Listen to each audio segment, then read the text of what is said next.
In the affluent suburb of Cottonwood Heights, Utah, Jennifer Gledhill and Matthew Johnson appeared to lead a perfect life. They lived in a $1 million home and were raising 3 young children.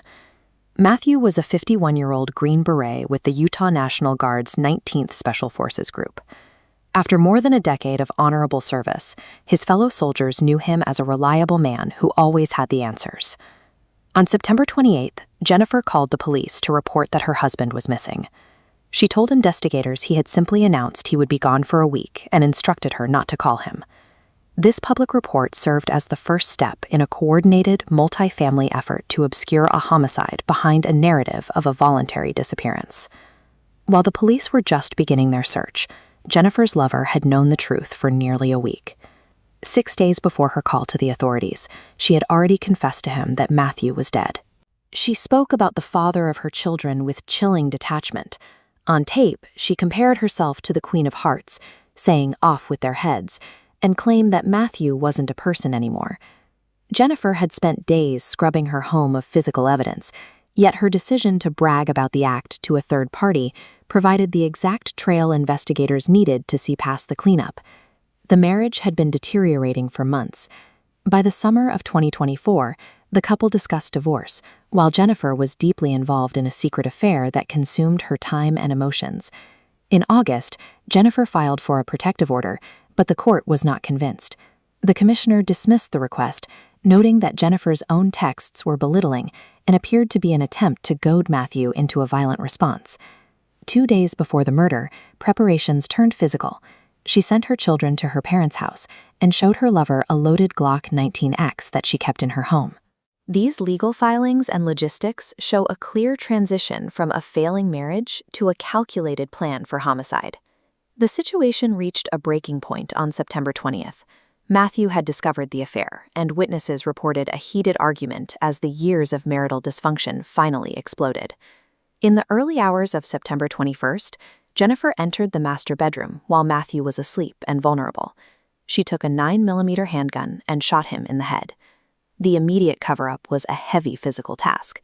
Jennifer loaded Matthew's body into a storage container, slid it down the stairs, and put it into their minivan, before abandoning his truck blocks away to mislead investigators.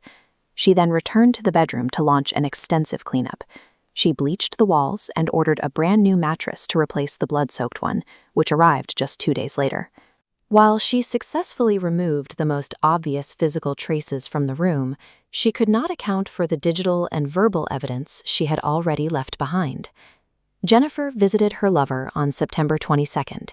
She was covered in bruises, which she claimed she got while burying the body, and casually explained how she had disposed of the evidence. Disturbed by the cold-blooded nature of the confession, the lover began recording their phone calls. He eventually brought these recordings and his text messages to the Cottonwood Heights police in October. When police executed a search warrant, the details in the audio aligned with the physical facts. They found blood on the bed slats and a receipt for a mattress ordered days after his disappearance. GPS data confirmed her movements that morning, tracking her journey north toward Davis County, exactly where she claimed to have buried the body. The investigation soon expanded to Jennifer's parents. Police arrested them after finding they had spent 5 hours at the house during the cleanup, reset their phones to hide their locations, and hidden a gun box in a child's toy bin. Jennifer's decision to recount the details of the crime provided the direct corroboration that allowed police to link her parents and the forensic evidence back to the murder. Jennifer and both of her parents are now in custody. Jennifer remains held without bail, as the court determined her prior threats of violence made her a risk to the community. Prosecutors believe Jennifer chose murder to avoid a messy divorce and shared custody. In her attempt to be free of those obligations, she ensured she would never return to her home or her children.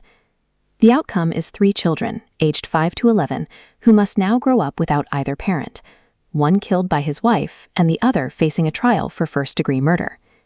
Even with the confessions and the arrests, the case is not yet closed. Matthew Johnson's body has never been found.